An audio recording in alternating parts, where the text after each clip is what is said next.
बिस्मिल्लाहिर्रहमानिर्रहीम ग्रानो कतुन को तासु कुर्बास तासु हमकार अबूबकर सदीक खान तासु खिदमत के हाजिर दे ग्रानो कतुन को बख्शाली की यव ग्रैंड कौमी जरगा चिकमदानो सरता ورسیدا پاغه کې د بشخالي سیاسي او سماجی شخصیاتو ګډون په پوره تعداد سره کړی وو. ټول ناول راځم چې دوی چې څه کول د دې جرګې مقصد سره دوی څه غواړي. ټول ناول دوی د بشخالي د لیول څه مسایل دي چې پاغه کې ګراوند دی د عیدګاه دا چې کوم بلډینګ دی د دې ایکسټینشن دی د دې په بلډینګ کې اضافه ده ادې نه پس منشیات دي کوم چې زمونږ په علاقه کې په بشخالي کې کمې نشې تماشې کېږي د هغې د ختمولو دپاره د هغې د روکتام دپاره دې سره سره تعلیم په بشخالي کې ډېر ماشومان داسې دي چې هغه د سکولونو نه بهر دي او هغوی تعلیم نشي حاصلولی چېرته په مصري په دکان کې یا چېرته په بلو بیکرو کې یا په نورو دکانونو کې کار کوي. دې سره سره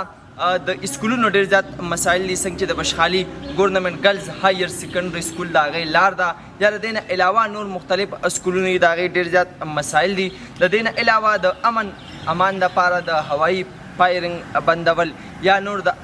امان دپاره قدمونه اوچتول ګامونه پورته کول. دې سره سره یو بل خطرناک څیز دی سود انډرپلی چې په بشخالي کې په لږ تعداد سره هم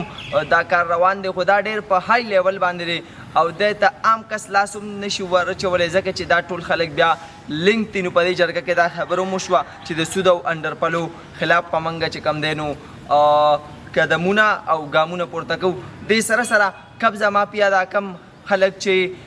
عجز خلک ګوري سپین پوشه خلک ګوري او د هغوی نه ځمکې په سلانجو کونجو کې قبضه کوي د او نه ورته بو جوړوي او د هغوی جایداد یا چې کومې ځمکې یا چې د هغوی کوم ملکیت پراپرټي په هغې باندې قبضه لګوي. دې نه علاوه چې کوم غلط رسم و رواج دی که هغه په ودونو کې دی که هغه په خادو کې دی. مثال په طور چې جنازه وشي اواز وشي وایي میلمنو ته د روټۍ نه بغیر اجازت نشته نو یقینا دا څیز د اسلام په رڼا کې هم ناروا دی ګناه ده او دا څیز پښتو هم نه مني چې یو کور کې غمې مړې شوي او هم هغه کور ته خلک د کلي راځي ولته روټۍ خوري هلته مطلب مختلف قسم دا خوراکونه کوي. د دې څیز د مخنیوي دپاره به کار کېږي. دې نه علاوه چې کوم لوډ شیډنګ دی د بشخالي په لیول دوی دا کوشش دی چې څونه پورې کېږي موږ به د دې روکتام کوو او کوشش به کوو چې لوډ شیډنګ کم نه کم شي. دې نه بله غټه مسله چې کومه ده دغه د روډ د سوات اکسپریس موټروی چې کوم پل دی د دې نه پس بیا د بشخالي د RHC هسپتال چې کوم دی د هغې ډېره سنګینه مسله ده او تېر د 12 کالو داسې د کنډر په شانته پروت دی ډېر کار پکې شوی دی لږ پکې پاتې دی خو عوام لا تر اوسه دغه هسپتال نه پیدې نغستې. د دې نه علاوه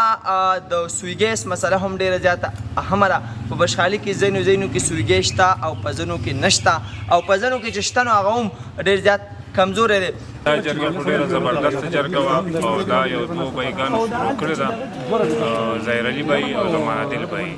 نو دا یو ډېره ښه خبره ده د کلي او د علاقې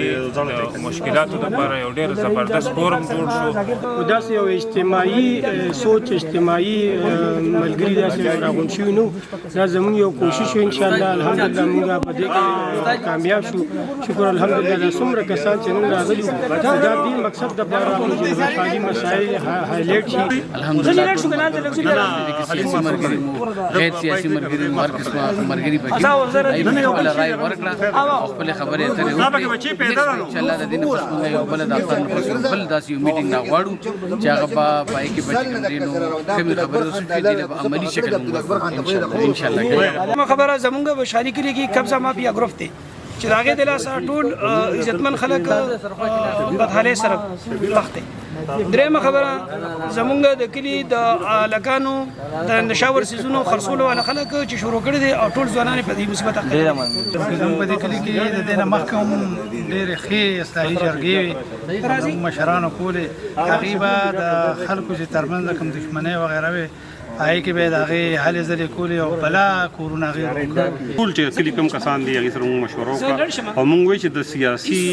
دغه نه وابستګۍ نه بالاتر موږ یو داسې جرګه سیسټم جوړ کړو چې زموږ خلک زیات چې نو قتل مقاتلې کیسونه کېږي یا نور څه کوم کیسونه چې موږ په خپل دلته کې چې یا د کلي د ترقۍ دپاره چې په کلي کې حل کوو او موږ چې نو بار خلکو ته محتاج یو نیو جنریشن دی خو هغه چې د مشرانو لار پرې نه دي، هغه اجره پرې نه دي، هغه جماعت پرې نه دي. ځکه که هر څومره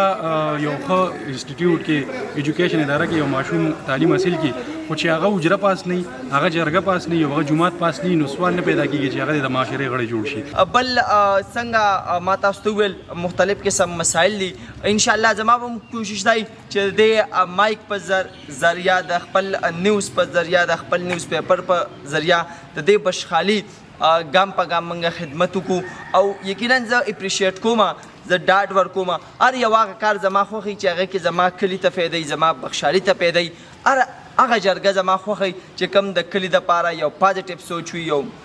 مثبت سوچ وي، نو هغې جرګې سره زه ځم. او چې کوم خلک غلط ځي، نیگیټیو وي، منفي خلک وي، نه هغې جرګې سره ځو، نه هغې ډلې سره ځو، نه د هغې سوچ سره ځو. انشاءالله تعالی زما دا پوره توقع ده چې دا جرګه چې نن کومه وشوه دا به د عوامو په امیدو باندې پوره کیږي او د خپل کلي د بشخالي، د ترقۍ، د سوکالۍ او د تعلیم، د هنر، د زده کړې او د معاشیاتو د ترقۍ او د عروج دپاره به دوی انشاءالله تعالی چې منډې تړلې وي. ستاسو کوربه ابوبکر صدیق، کیمرامین طیب جمال، بشخالي.